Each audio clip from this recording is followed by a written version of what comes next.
बच्चों, आज की हमारी कहानी है किस्सा तेनालीराम का। बच्चों, तेनालीरामा बहुत ही बुद्धिमान व्यक्ति थे। उनके कई ऐसे किस्से हैं जिनसे हमें बहुत कुछ सीखने को मिलता है और उनके सारे किस्से बड़े मज़ेदार हैं। तो ये हमारी कहानी उन्हीं किस्सों में से एक है। एक बार राजा कृष्णदेव राय तेनालीराम को साथ लेकर सैर को निकले। वे बातें करते हुए जा रहे थे। रास्ते में एक जगह सड़क के किनारे गोबर पड़ा था। तेनालीराम के दाएं पैर का अंगूठा गोबर में धंस गया। वह पास की नहर से पैर को अच्छी तरह से धो आए। राजा बोले, तेनालीराम, आप चाहे कितनी बार क्यों ना धोएं, अंगूठे की गंदगी जाने वाली नहीं। इससे तो अच्छा है कि इसे काट कर ही फेंक दें। तेनालीराम ने कहा, मैंने अच्छी तरह अंगूठे की सफाई कर ली है। इस पर राजा ने कहा, तेनालीराम, तुम्हारे गंदे अंगूठे के स्पर्श से तो मेरे सुंदर गलीचे खराब हो जाएंगे। इस घटना के बाद तेनालीराम कुछ दिनों तक दरबार में नहीं आए। इस बीच उन्होंने एक गड्ढे में गोबर भरवाकर ऊपर से घास बिछवा दी।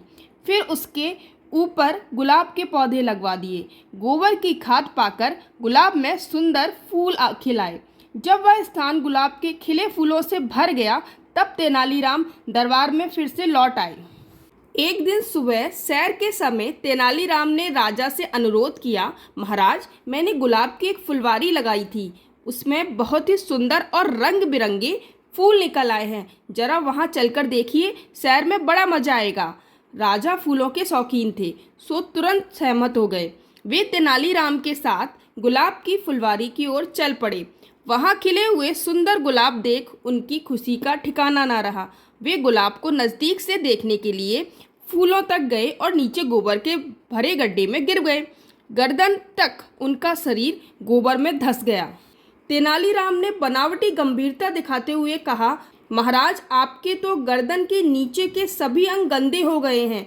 इन्हें किसी भी प्रकार से साफ नहीं किया जा सकता, पर इसमें चिंता की कोई बात नहीं है। मैं अभी तलवार लाता हूँ, गर्दन के नीचे के गंदे अंग को काटकर गोबर में ही छोड़ देता हूँ। यह सुनकर राजा ने गुस्से से तमतमाते हुए कहा, क्या तुम मेरा सिर काटना चाहते हो? तेनालीराम ने बनावटी गंभीरता ओढ़ते हुए उत्तर दिया, महाराज, गंदगी तो किसी भी प्रकार से साफ नहीं की जा सकती, इसलिए गंदे हिस्से को काटना ही होगा। जब मेरा अंगूठा गोबर में चला गया था, तब आप ही ने तो मेरे अंगूठे को काट कर फेंक देने की कहा था। राजा बोले, मैं अपनी गलती मानता हूँ, मुझे इस गड्ढे से जल्दी निकालो।